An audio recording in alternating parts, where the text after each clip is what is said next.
ഈശോയിൽ എൻ്റെ ഏറ്റവും പ്രിയപ്പെട്ട സഹോദരങ്ങളെ, കുഞ്ഞു ജീവിതമാണ്. പ്രത്യാശ നഷ്ടപ്പെട്ടു പോകുന്ന ഒരുപാട് സംഭവങ്ങൾ നമ്മുടെ ജീവിതത്തിൽ സംഭവിക്കും. ചിലപ്പോൾ ഇന്ന് സംഭവിച്ചിട്ടുണ്ടാകാം.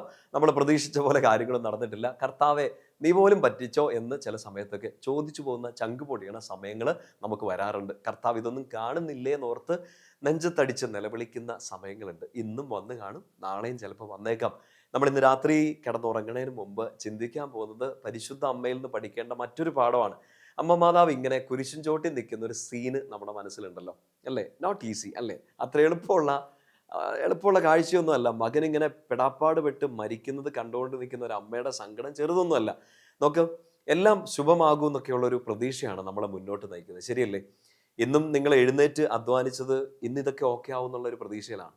ഇന്ന് രാത്രി നിങ്ങൾ കിടന്നുറങ്ങാൻ പോകുന്നതും നാളെ ഓക്കെ ആവുമായിരിക്കും എന്നുള്ളൊരു പ്രതീക്ഷയാണ്. ഈ പ്രത്യാശയും പ്രതീക്ഷയൊക്കെ നമ്മുടെ ഉള്ളിലേക്ക് ഇങ്ങനെ പരിശുദ്ധാത്മാവ് തരുന്നുണ്ട്. ഓക്കെ ആവും, നമുക്ക് മുമ്പോട്ട് പോകാമെന്നൊക്കെ കർത്താവിൻ്റെ വചനമൊക്കെ നമ്മളോട് പറഞ്ഞിരുന്നുണ്ട്. പരിശുദ്ധ അമ്മ ഇങ്ങനെ ഒത്തിരി വചനം കേട്ടായിരുന്നു. പ്രത്യേകിച്ച് ആ വചനത്തെ മുഴുവൻ നമ്മൾ ഒരൊറ്റ വാക്കിൽ ഒതുക്കുന്നത് എങ്ങനെയാ? അനൗൺസിയേഷൻ, മംഗളവാർത്ത. നല്ല വാർത്തയാണ് കേട്ടത്. കർത്താവ് വരും, പരിശുദ്ധാത്മാവ് വരും, ശക്തിപ്പെടുത്തും, കർത്താവ് കൂടെയുണ്ട്, നീ പേടിക്കണ്ട, നീ ദൈവസ്ഥനിൽ കൃപ കണ്ടെത്തിയിരിക്കുന്നു, ദൈവത്തിനൊന്നും അസാധ്യമല്ല. എന്തോരം ബ്യൂട്ടിഫുള്ളായ വചനങ്ങളാണ് മംഗളവാർത്തയിൽ കേട്ടത്. പക്ഷേ കുരിശിൻ്റെ ചോട്ടി നിൽക്കുമ്പോൾ ഈ പറഞ്ഞ വാക്കൊന്നും ഫലം ചൂടുന്നില്ല, അല്ലേ? മാനുഷികമായിട്ട് ഇങ്ങനെ ചിന്തിച്ചേ, ദൈവമേ നീ പറ്റിച്ചതാണോ എന്ന് വേണേ പരിശുദ്ധ അമ്മയ്ക്ക് ചോദിക്കാമല്ലോ. കർത്താവ് കൂടെയുണ്ട്, പേടിക്കണ്ട, എല്ലാം ശരിയാകും എന്നൊക്കെ പറഞ്ഞിട്ട് ഇതേ കുരിശും ചോട്ടിൽ മറിയം ഇങ്ങനെ നിൽക്കുകയാണ്, സ്വന്തം മകൻ്റെ മരണം കണ്ടുകൊണ്ട്. ദൈവമേ, നമ്മളെപ്പോലെ ചോദിച്ചു പോയേക്കാം, അല്ലേ? നീ പോലും പറ്റിച്ചോ എന്ന്. പക്ഷെ മറിയം ചോദിച്ചില്ല. ഈ മരണം കണ്ടു, മരിച്ച മകൻ്റെ മൃതദേഹം മടിയിൽ കിടത്തി, മടിയിൽ നിന്ന് എടുത്ത് അത് കച്ചയിൽ പൊതിഞ്ഞ് ഒരു കല്ലറയിലേക്ക് കൊണ്ടുവെക്കുന്ന കാഴ്ചയും കണ്ട് മറിയം നിശബ്ദമായി എല്ലാം ഹൃദയത്തിൽ ഒരുക്കി ഇങ്ങനെ നിന്നു. കർത്താവ് പറഞ്ഞ വാക്കുകളൊന്നും നിറവേറിയില്ലല്ലോ എന്ന് ചിലപ്പോൾ മനസ്സിൽ സങ്കടം തോന്നും. പള്ളിയിൽ നിന്ന് ശിമയോൻ പറഞ്ഞ കാര്യമൊക്കെ കൃത്യമായിട്ട് നടന്നു. നിന്റെ ഹൃദയത്തിൽ കൂടെ ഒരു വാള് കിടക്കും, നന്നായിട്ട് കിടന്നു. പക്ഷെ കർത്താവ് വാഗ്ദാനം ചെയ്തൊന്നും നടന്നില്ലോ, മംഗളവാർത്ത ചുമ്മാ പറ്റിയില്ലായിരുന്നോ എന്നൊക്കെ മാനുഷികമായിട്ട് നമ്മളൊക്കെ ചിന്തിച്ച് പോയേക്കാം. മറിയം ശാന്തമായിട്ട് നിന്നു. കല്ലറയിലേക്ക് വെക്കുന്ന ഒരു നിശബ്ദതയുടെ മൊമെന്റ് ഉണ്ടല്ലോ, ഇനി എന്ത് എന്നറിയില്ല, അല്ലേ? ഇത്രയൊക്കെ ആയിരുന്നു. ഇവ 30 വയസ്സ് വരെ ഈശോ ഇങ്ങനെയൊക്കെ ജീവിക്കുന്നു, 3 വർഷം പരസ്യ ജീവിതമൊക്കെ ജീവിക്കുന്നു. ഇങ്ങനെ ഒരു മരണം ഇങ്ങനെ ഒരു മണിക്കൂറിലേക്ക് വന്നു, ഇനി എന്ത് അറിയില്ല. നമ്മുടെ പ്രിയപ്പെട്ട ഫ്രാൻസിസ് മാർപ്പാപ്പ ഒരിക്കലും ഇങ്ങനെ പറയുകയാണ്, ഇങ്ങനെ പറഞ്ഞിട്ടുണ്ടായിരുന്നു, ഈശോയുടെ കല്ലറയിൽ കത്തിച്ചു വെച്ച മെഴുകുതിരിയായിരുന്നു മറിയത്തിൻ്റെ പ്രത്യാശ. ഒന്നുകൂടെ അത് ശ്രദ്ധിച്ച് കേൾക്കാവോ? ഈശോയുടെ കല്ലറയിൽ കത്തിച്ചു വെച്ച മെഴുകുതിരിയായിരുന്നു മറിയത്തിൻ്റെ പ്രത്യാശ. മറ്റൊരു വാക്കിൽ ഇച്ചിരി സിമ്പിളായിട്ട് പറഞ്ഞാൽ, മറിയത്തിൻ്റെ പ്രത്യാശയായിരുന്നു ഏത് കല്ലറയിലും നമ്മുടെ മുമ്പിൽ ഒരു വെളിച്ചം തരിക. മറിയത്തിൽ ഉണ്ടായിരുന്ന ഒരു പ്രത്യാശയുണ്ട്. ഇതുവരെ നടന്നത് മുഴുവൻ സങ്കടമായിരുന്നു, ഇപ്പം ഇതാ ഇനി എന്തെന്ന് അറിയില്ല, പക്ഷേ ഒരു വെളിച്ചം തെളിഞ്ഞു നിൽക്കണം. ആ വെളിച്ചത്തിൻ്റെ പേര് പ്രത്യാശ എന്നാണ്. You should have the hope. ഈ കാൻഡിൽ ഓഫ് ഹോപ്പ്, ഈ പ്രത്യാശയുടെ തിരി കെട്ടുപോകാതിരിക്കണം എന്ന് ഫ്രാൻസ് മാർപ്പാപ്പ പറയാണ്. ഈ കല്ലറയിൽ കത്തിച്ചു വെച്ച ഏക മെഴുകുതിരിയാണ് മറിയത്തിൻ്റെ പ്രത്യാശ. കല്ലറയാണ്, ഇരുട്ടാണ്, ഇതിനി അടയാൻ പോവാണ്, തുറക്കപ്പെടുന്നതോ അറിയില്ല, ഇനി എന്ത് എന്നറിയില്ല. പക്ഷേ ഈ തിരിവട്ടം തെളിഞ്ഞു നിൽക്കുകയാണ്. ആ തിരിവട്ടത്തിൻ്റെ പേരാണ് ഹോപ്പ്, പ്രത്യാശ.